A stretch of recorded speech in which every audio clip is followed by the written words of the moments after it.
When you're not at fault or you're partially at fault, when you listen to commercials on TV, many times you'll hear from national firms that advertise on TV or other firms, if you're in an accident and it's not your fault.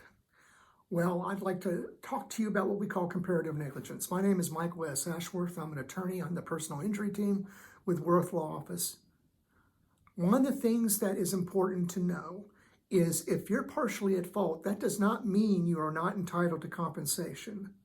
Many times in accidents, each driver has some degree of fault.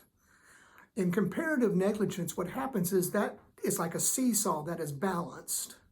So let's say that you're 20% at fault and the other driver's 80% at fault. Then your damages will be adjusted by 20%, but the 80% driver is still accountable for 80% of your damages. So don't think that, well, I wasn't paying attention quite as good as I could have, or I should have honked the horn, or I can't remember if I had my turn signal on or not, or anything like that. Don't write it off. It's very possible you're entitled to damages if the other driver is at greater fault than you. And it's not just limited to automobile cases. That's related to any negligence case in the state of Oklahoma.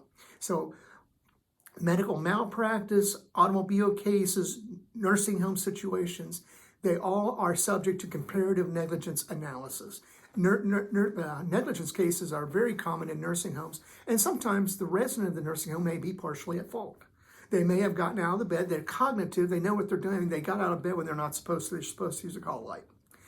That's an area that there could be some arguable comparative negligence. I tried a case similar to that in McCurtain County, Oklahoma a number of years ago, where they found that the gentleman who had fallen was partially at fault because he did not follow his orders. And what he did was he was trying to get out of bed, go to the bathroom, didn't use his call light, and he fell.